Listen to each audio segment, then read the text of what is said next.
Hello guys, मेरा नाम इशिता है एंड आज की वीडियो में मैं एक बहुत इंपॉर्टेंट चीज़ डिस्कस करने वाली हूँ। Today I am going to talk about literary devices and literary devices are very interesting and very important.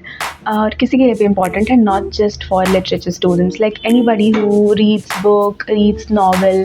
It really helps when you are aware of these very important and very significant literary devices, because काफ़ी ये हमें help करती हैं समझने में depth of any kind of book we are reading और in anything. Like literary devices are used everywhere. We are always surrounded by the written word, so it's good that we understand the nuances of the language very nicely. So in today's video I will discuss just 4 of very important literary devices, and usually these devices are very confusing. People get confused because there are a lot of complicated names of these devices and सब एक जैसे लगने लगते हैं and बहुत confusion हो जाता है. तो आज की वीडियो में I'll just discuss 4 of these. There are a lot of literary devices, but today I'll only take up 4. So yeah, without any further ado, I'll just start the video.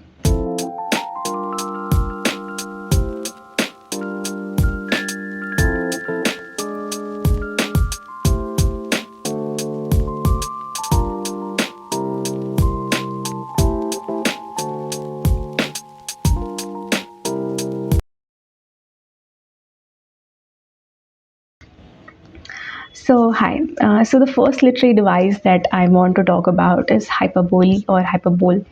So in hyperbole, people tend to exaggerate the language in order to present an idea or to present something they are saying.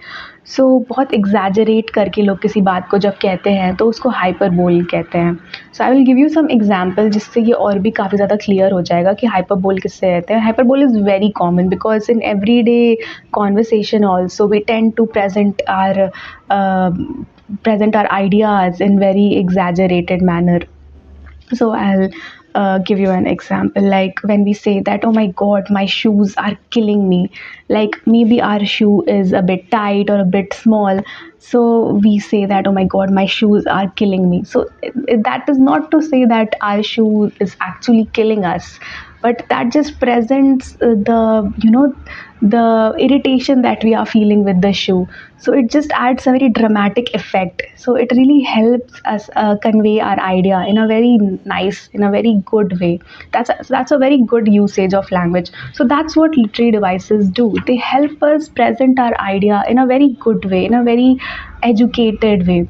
So yeah, that was one example. Next one would be Deus Ex Machina. So Deus Ex Machina, it sounds complicated, but it's fairly simple.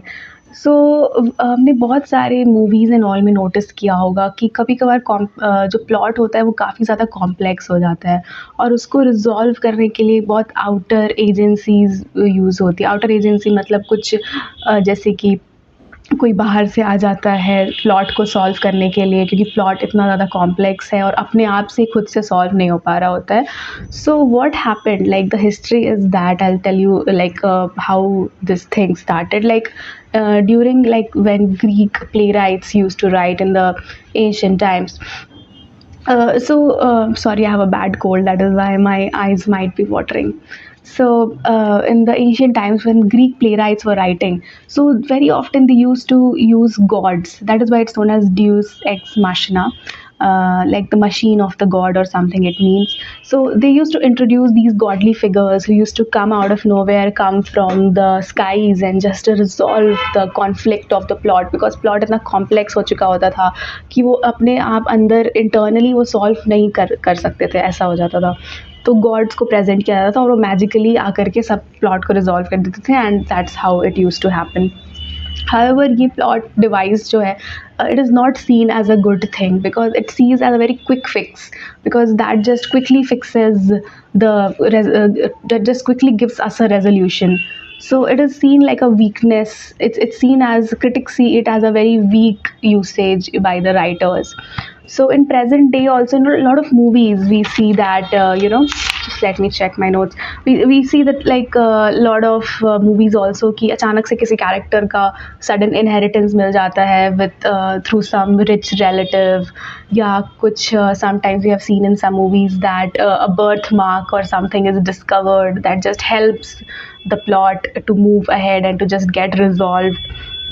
या किसी कोई भी चीज़ अचानक से मिल जाती है, कोई ring मिल जाता है, कोई ऑब्जेक्ट मिल जाता है, तो that just helps the solve the plot very magically and very conveniently.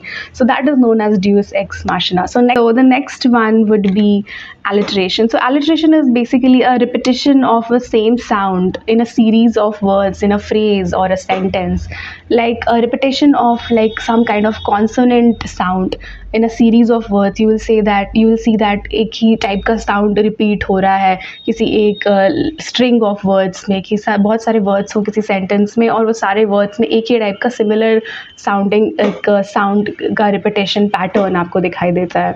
So I will give you an example. Like there is a very famous play of Shakespeare. You might be aware of this play, and this is known as Macbeth.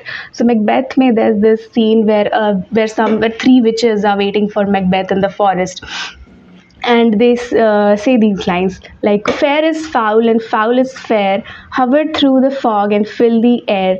So you can see that there's a constant repetition of the F sound, like fair is foul and foul is fair. So that helps to create a very dramatic effect that just adds richness to the language, a lyrical quality to the language. So this is the use of alliteration. Yeah, so moving on, I'll discuss the last literary device for today, and that would be antithesis. So antithesis basically means like opposites. Like it's a pair of words which are often used together and they convey very opposite meanings, but they are used together again to produce some kind of dramatic effect, to show the parallelism of two opposite ideas being presented together. So that just helps to convey your idea in a very good manner. It just makes the language, like it's like using language in the best possible way to convey two very opposing ideas together. So I'll give you an example जिससे ये clear हो जाएगा जो मैं कह रही हूँ. Like when Neil Armstrong, like he went to moon and he was the first man, and he said this line, which is a very famous example of antithesis. Like people use this example to explain antithesis a lot. So he said these lines like, one small step for man and one giant leap for the humanity or the mankind. So the words like a small step and a giant leap, so they are very opposite idea, like small step and a giant leap, and they are opposite ideas, but they have been used together to present his idea in a very better way.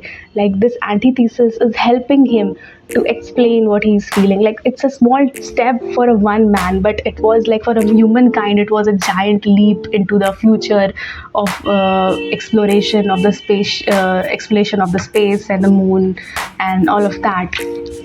So yeah, that is how literary devices are used. So yeah, I'm done with all the 4 literary devices, and I'll not extend this video any further, and hope you liked all the devices that I discussed today. And if you like today's video, please like, share and comment. And if you want more videos like these, like where I discuss some literary devices, then please let me know in the comment section, and I'll see you very soon in some other video.